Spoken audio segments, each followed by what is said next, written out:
आगामी निर्वाचनका लागि स्वतन्त्र उम्मेदवारी घोषणा गर्नेको संख्या बढ्दै स्वतन्त्र उम्मेदवारीको क्रेजको दिगोपनलाई लिएर भने प्रश्न चिन्ह खडा। स्थानीय तह निर्वाचनमा पार्टीभित्रैबाट अन्तर्घात भएको माओवादी केन्द्रको निष्कर्ष, छानबिनका लागि 3 सदस्यीय समिति गठन।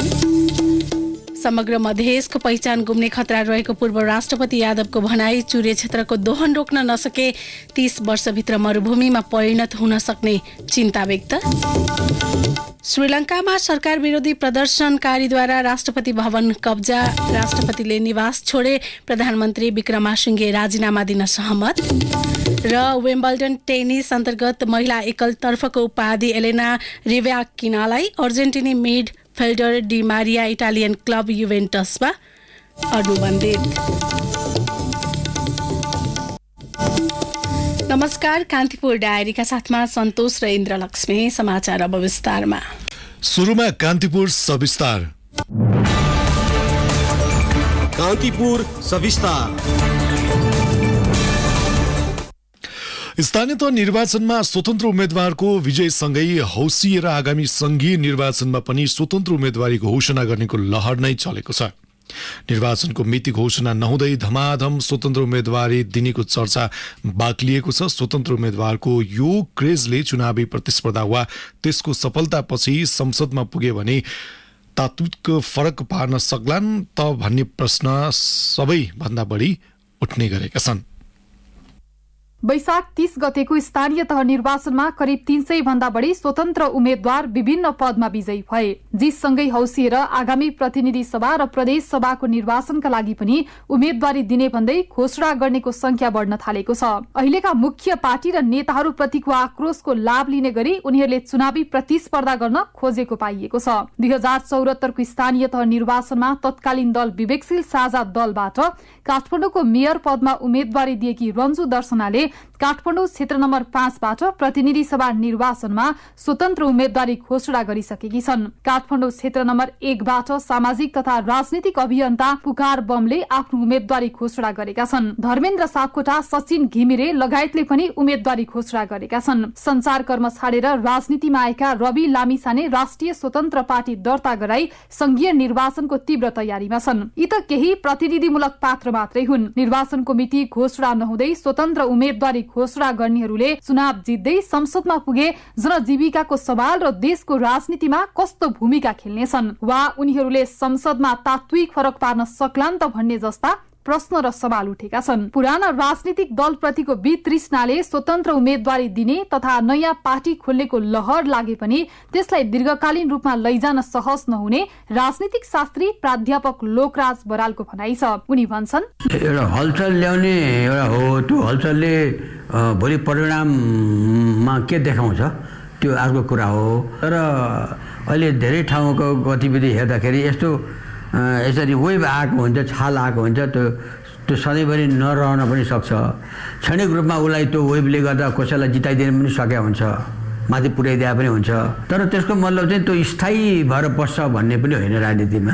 संघीय गणतन्त्रका लागि आन्दोलन गर्ने सबैजसो दलले आन्तरिक विवाद झेलिरहेका छन् भने मुलुकलाई सही ढंगमा अघि बढाउन नसकेको भन्दै आलोचित छन्। परम्परागत राजनीतिक दलबाट आजित भएर यही बेला स्वतन्त्र उम्मेदवारी दिन चाहनेहरूको संख्या बढेको हो। तर राजनीतिमा स्वतन्त्र उम्मेदवारको यो आकर्षण भने सही नभएको राजनीतिक विश्लेषक केशव दाहालको भनाइ छ। दलको विकल्प दल नै हुँदा दल सही र जनतामाझ लोकप्रिय भए मात्रै त्यसले परिणाम दिन सक्ने उनको ठम्याइ छ। अहिले हामीलाई चाहिएको असल राजनीति हो, जनप्रिय राजनीति हो, र त्यो राजनीतिको अभिव्यक्ति चाहिँ दल मार्फत हुन्छ। एकजना व्यक्तिले आएर चमत्कार गर्छ र त्यो व्यक्ति नै अब चाहिँ पालनहारको रूपमा नेपाली जनताका सबै दुःख सक्नको लागि चाहिँ एउटा जादु गर्छ भन्ने त्यतातिर जानु हुँदैन। हामी त सामूहिकतामा विश्वास गर्छौँ। अझ धेरै लोकतन्त्रमा विश्वास गर्ने मान्छेहरूले सामूहिकतालाई निर्माण गर्नुपर्छ र उहाँहरूले कि त पुरानो दललाई सुध्रिनको लागि राम्रोसँग प्रेसर दिनु पर्यो, अन्यथा कि त एउटा बलियो संगठन निर्माणतिर जुट्नु पर्यो। वैकल्पिक राजनीति गर्ने भनेर उदय भएका दलहरूको नेपालमा खासै सुखद विगत पनि छैन। त्यसैले पनि नयाँ दल खोल्नेको यो होडबाजी र स्वतन्त्र उम्मेदवारी दिनेको यो लहरले आयु कति भन्ने पनि प्रश्न उठेको छ। विगतमा वैकल्पिक शक्तिको रूपमा उदाएका दल पनि विभिन्न टुटफुट र विवाद उत्पन्न भएका दृष्टान्त हुँदा वैकल्पिक राजनीतिको रूपमा आएका स्वतन्त्र उम्मेद्वार र नयाँ पार्टीको आयु कति प्रश्न उठ्नु स्वाभाविक पनि हो। पार्टीमा आबद्ध केही सदस्यले पार्टी परित्याग गरी स्वतन्त्र उम्मेदवारी घोषणा गरेका छन्। तिनै मध्ये काठमाडौँ क्षेत्र नम्बर 1बाट उम्मेदवारी घोषणा गर्ने पुकार बम पनि एक हुन्। उनले आगामी संघीय निर्वाचनमा स्वतन्त्रको तर्फबाट चुनाव लड्ने उद्घोष गरिसकेका छन्। जुन रविन्द्र मिश्रजीको विचारभन्दा माथि देश आइसकेपछि अब अहिले त्यो टिममा छैनौं, तर भोलिको दिनमा चाहिँ जसरी अहिले स्वतन्त्रदेखि लिएर अभियानमा जोडिनु भएको साथीहरू छ, यो चुनावमा हामी सामूहिक चुनाव चिन्न जानुपर्ने कारणले गर्दाखेरि त्यो सम्भावनालाई चाहिँ नकार्न सकिन्न। भोलिको दिनमा पार्टीमा पनि तपाईँको परिणत हुन चाहिँ सक्छ। तपाईँ मैले जतिसुकै मैले आफूलाई स्वतन्त्र भने पनि भोलिको दिनमा स्वतन्त्रहरूको एउटा सञ्जाल हुनु पर्यो, एउटा एक ठाउँमा आउनु पर्यो। हाम्रो भनेको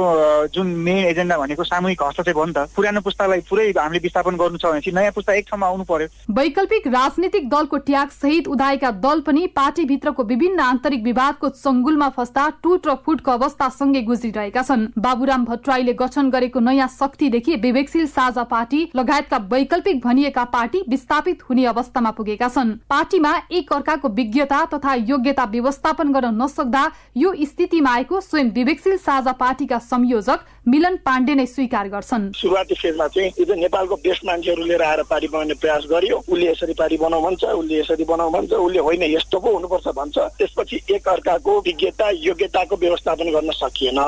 मेजर एउटा कारण त्यो रह्यो। र पछिल्लो 1 वर्ष यता चाहिँ पार्टी यो संविधानलाई मानेर देशलाई अगाडि लिएर जाने कि यो संविधान नै प्रश्न उठाएर 47 सालतिर लाग्ने भन्ने डिबेटमा फस्यो। दुर्भाग्य के भयो भने पार्टीको अध्यक्षले नै शान्त व्यक्तिगत धारणा भनेर जुन धारणा ल्याउनु भयो त्यसले चाहिँ पार्टीमा विवाद भयो। अब यो नभएको भए हुन्थ्यो भन्ने लाग्छ। अहिले विवेकशील साझा पार्टी एक पीडादायी प्रक्रिया पेनफुल प्रोसेसमै छ। संसदीय प्रणालीमा बहुमत र अल्पमतको हिसाब हुन्छ।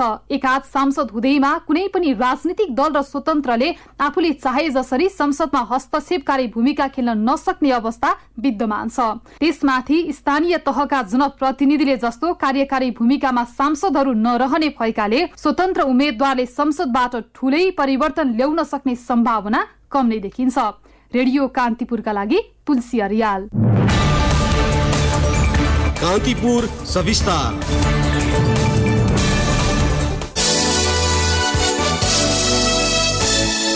पूर्व राष्ट्रपति डाक्टर रामवरण यादवले समग्र मधेसको पहिचान गुम्ने खतरा रहेको भन्दै चिन्ता व्यक्त गर्नुभएको छ। पछिल्लो समय अव्यवस्थित शहरीकरणले मधेसको पहिचानमाथि खतरा बढाएको यादवको भनाइ छ।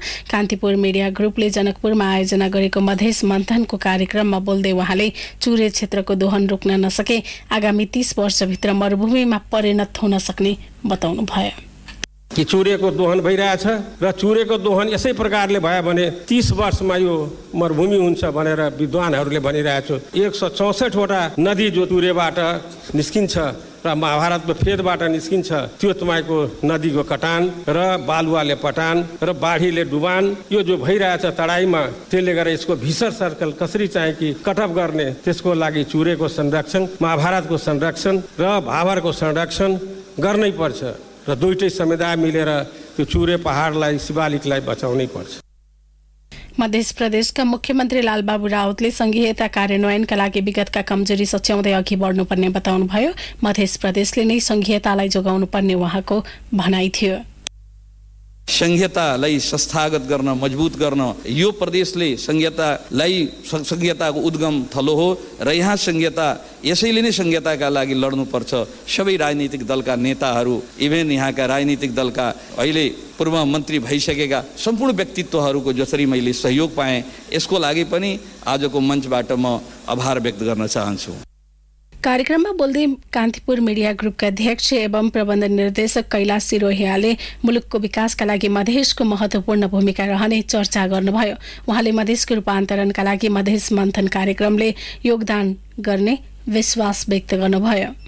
हाम्रो बुझाइमा मुलुकको आर्थिक जीवन आधार बोकेको क्षेत्र हो मधेस। यहाँको कृषि, उद्योग, व्यवसाय, पर्यटन, शासन प्रशासन, सामाजिक क्षेत्र आदिको बृहत्तर विकासका अनन्त सम्भावनाहरू छन्। यहाँ हुने नीतिगत छलफलले मध्य प्रदेशको दिगो विकास, समृद्धि र रूपान्तरणका निम्ति पक्कै पनि सकारात्मक योगदान पुर्याउनेछ।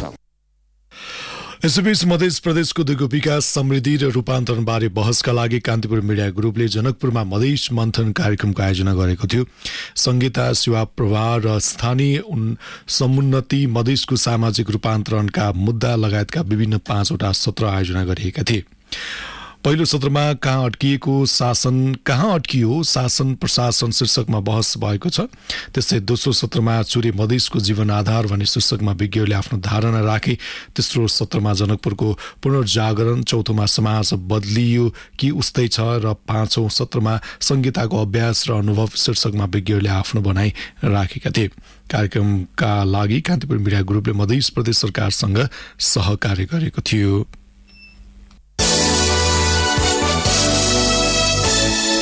सत्तारूढ माओवादी केन्द्रले स्थानीय तह निर्वाचनमा पार्टीभित्रैबाट अन्तर्घात भएको निष्कर्षसहित छानबिनका लागि समिति गठन गरेको छ। सो पार्टीको स्थायी समिति बैठकले चुनावमा अन्तर्घात भएको भन्ने गुनासो आएपछि 3 सदस्यीय छानबिन समिति गठन गर्ने निर्णय गरेको हो। समितिमा अनुशासन विभागका संयोजक टङ्क राई, मुक्ति प्रधान र खिमलाल देवकोटा सदस्य रहेको सो पार्टीका नेता कृष्ण बहादुर महराले जानकारी दिनुभयो। अमेरिकाका लागि नेपाली राजदूत श्रीधर खत्रीले नेपालको संसदले अमेरिकासँगको मिलेनियम च्यालेन्ज कर्पोरेसन एमसीसी सम्झौता पारित गरेर धेरै सम्भावनाका ढोकाहरू खोलेको बताउनु भएको छ।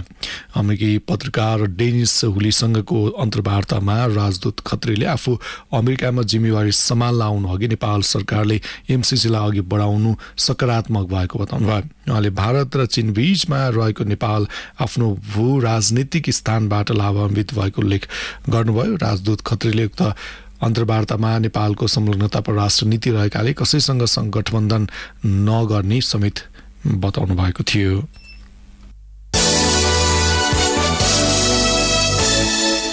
सभामुख अग्निप्रसाद सापकोटाले मुलुकमा भइरहेको विद्यमान परिस्थितिले मतदातामा निराशा र असन्तुष्टि बढेको बताउनु भएको छ। स्थानीय निर्वाचनमा काठमाडौँ र धरान लगायत स्थानमा देखिएको नतिजाले जनता दलीय नेतृत्वसँग सन्तुष्ट नरहेको प्रश्न पारेको उहाँको भनाइ थियो। संघीय नमुना युवा संसद अभ्यास कार्यक्रमको भक्तपुरबाट सुरुवात गर्दै सभामुख सापकोटाले संघीय संसद र प्रदेश सभाको निर्वाचनमा सही, असल र इमान्दार उम्मेदवारलाई जिताउनका लागि निर्वाचनमा पैसाको प्रभाव पार्ने काम बन्द गर्नुपर्ने बताउनुभयो। चुनावमा पैसा खर्च गर्ने विकृति अन्त्य गर्नुपर्ने उहाँको भनाइ थियो। कान्तिपुर डायरीमा अब ब्रेकको पालो। अब बाँकी प्रसङ्ग। रेडियो कान्तिपुरले सलाम जिउँदो इतिहासलाई कार्यक्रम अन्तर्गत आज वरिष्ठ गायिका तारा थापालाई सम्मान गरेको छ। सो कार्यक्रममा वरिष्ठ गायिका तारा थापासँगको भलाकुसारीका साथै चर्चित कलाकारहरूले सांगीतिक प्रस्तुति दिएका थिए। एक रिपोर्ट। 30को दशक नेपाली संगीतको आकाशमा उर्वर र समृद्ध दशक मानिन्छ। नेपाली सांगीतिक आकाशका विशिष्ट साधक मात्र होइन, यही दशकले सदाबहार अनि कालजयी सृजना पनि जन्मायो, जुन आज पनि उत्तिकै चर्चित छन्। अझ नेपाली नारी गायनको इतिहासलाई निरन्तरता दिन 30को दशक अत्यन्त महत्वपूर्ण रह्यो। नेपाली सांगीतिक क्षेत्रका विविध विधा, चाहे राष्ट्रभाव होस्, चाहे सुगम अनि सिने र लोक, हरेक जनजनका ढुकढुकी छुने गरी गुनगुना अग्रज गायिका तारा थापा त्यही दशककी उपलब्धि हुन्।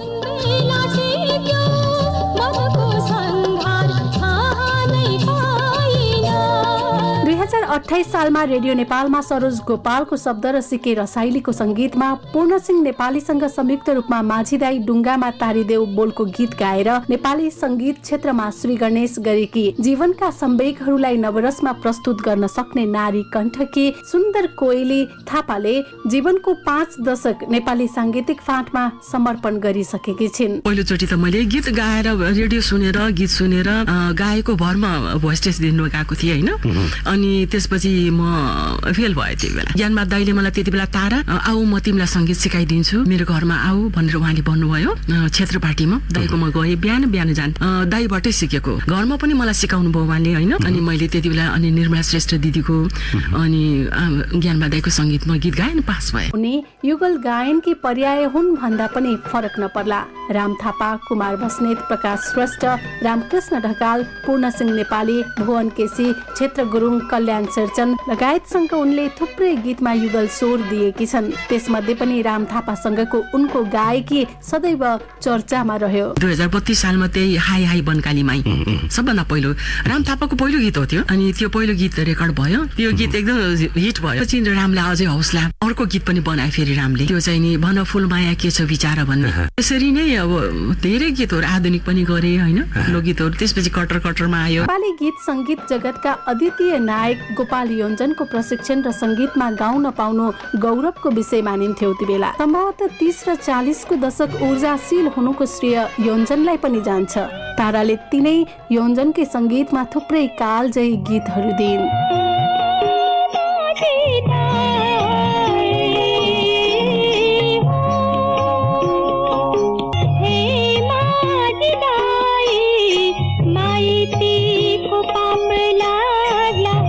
तत्कालीन समय र अहिलेको समयलाई तुलना गर्दा तारा पहिलेकै समय बलियो मान्छिन्। प्रविधिले जति सहज बनाएको छ त्यति नै अहिले सांगीतिक क्षेत्र संकुचित बन्दै गएको जस्तो लाग्छ यिनलाई। प्रविधिले धेरै विकास गरिसक्यो, ट्र्याकमा गाउँछन् हैन। अनि अब त्यति बेला ट्र्याकमा गयो, कोही पनि हुन्न, एक्लै कोठामा बस्यो हैन, रेकर्ड गर्यो। अनि अहिले चाहिँ मजा आउँदैन के। त्यति बेला चाहिँ साँच्चै भन्यो भने सबै वाद्यवादकहरू अगाडि हुनुहुन्थ्यो। चाहे हामीले 20 टेकै किन नगरौँ, 25 टेकै किन नगरौँ, हामी थाकेर होइन, हाम्रो स्वर थाकिसकेको हुन्छ, र पनि त्यो जस्तो मजा, त्यो जस्तो आनन्द, त्यो जस्तो रमाइलो त अहिले पटक्कै लाग्दैन। नेपाली संगीत जगतमा आधा शताब्दीको साक्षी हुन् तारा थापा। विविध आरोह अवरोहलाई निहाल्ने द्रष्टा, स्रष्टा अनि भोक्ता पनि। नेपाली सांगीतिक नभमा अर्धशतकेता चम्किएकी तारा जस्तै नक्षत्र हुन्, जसको समर्पणले नेपाली संगीतको इतिहासलाई गर्विलो बनाएको छ। संगीत प्रतिको उनको यो समर्पण आज पनि उत्तिकै दर्विलो रूपमा अघि बढिरहेको छ। नेपाली संगीतसँग साइनो घाँसेकी थापाका कालजयी गीतकै कारण अधिकांश नेपाली लोक, सुगम अनि सिने संगीतले सफलता पाएको दृष्टान्त छ। 51 वर्ष संगीतमै रमेकी तारा असीम उत्साह सहित नेपाली संगीतको श्रीवृद्धिमा अझै पनि तल्लीन छिन्। उनको योगदान र उत्साहलाई रेडियो कान्तिपुर सलाम गर्दछ।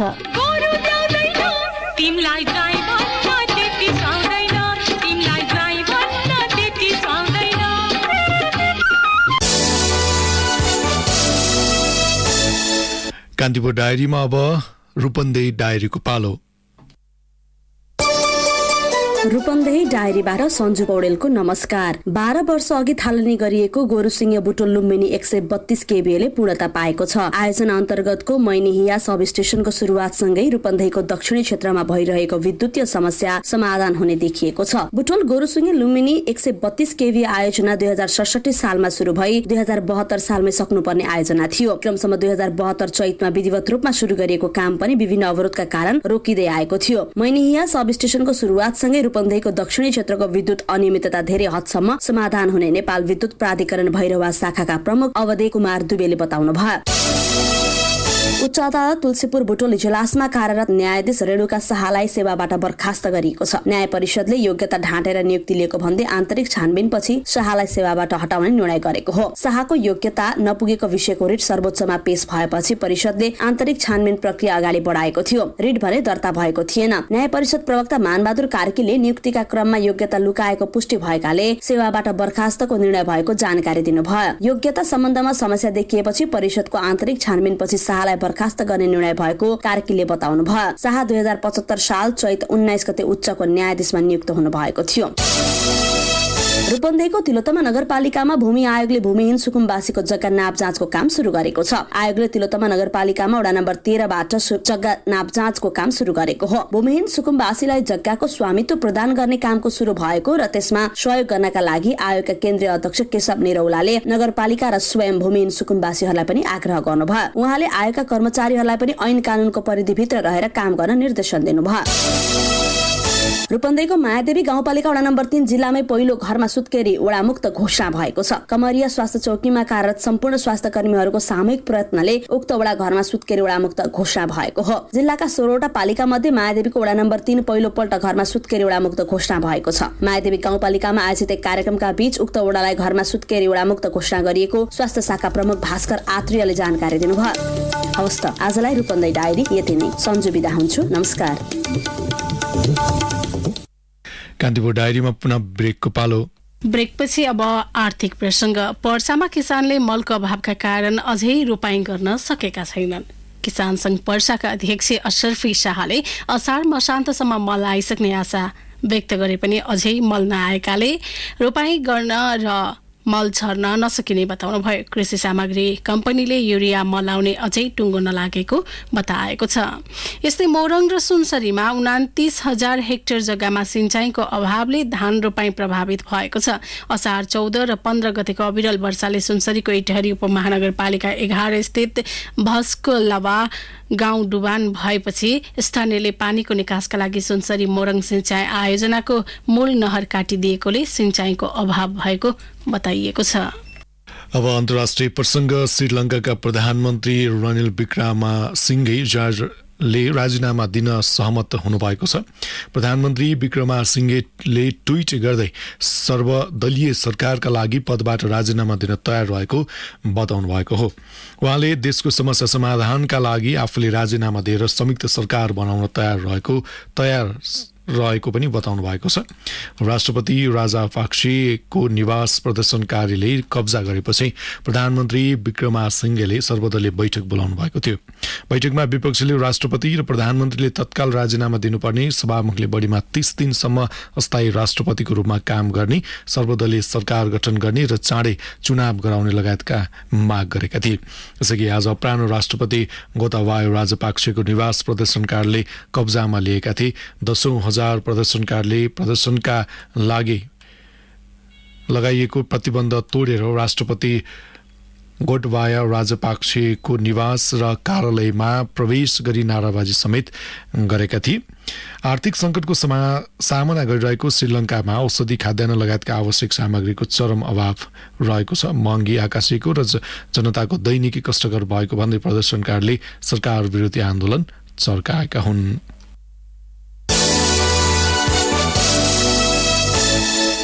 अब खेल समाचार। विम्बल्डन टेनिसको महिला एकलतर्फको फाइनलमा एलेना रिवाकिनाले ओन्स जावेओर्डलाई 3-6, 6-2 र 6-2 को सेटमा हराउँदै विम्बल्डनको महिला उपाधि जितेकी छिन्।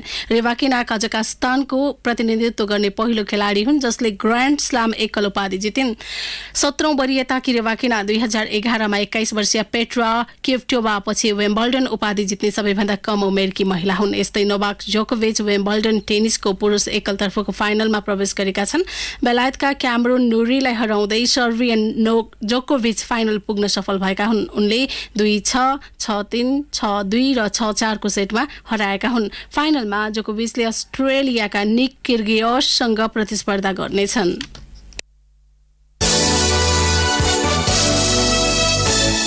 अर्जेन्टिनी midfielder Angel Di Maria Italian club युभेन्टसमा अनुबन्धित भएका छन्। सिरिए क्लब युभेन्टसले डी मारियालाई फ्री ट्रान्सफरमा अनुबन्ध गरेको हो।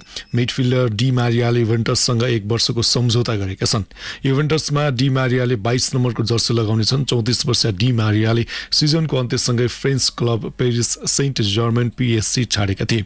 डी मारिया सन् 2015 मा म्यान्चेस्टर युनाइटेडबाट PSG आएका थिए। डी मारियाले 7 सिजन क्लबमा बिताएर PSG छाडेका हुन्। PSG का लागि उनले 294 खेलमा 91 गोल गरेका छन्। हौस् त यिनै प्रसङ्गसँगै कान्तिपुर डायरीका आजका हाम्रा सम्पूर्ण बुलेटिन यही सकिएका छन्। भोलि बिहान नियमित बुलेटिनका साथमा उपस्थित हुनेछौँ। तबसम्मलाई सन्तोष र इन्द्र लक्ष्मी बिदा हुन्छौँ। नमस्कार, शुभरात्रि।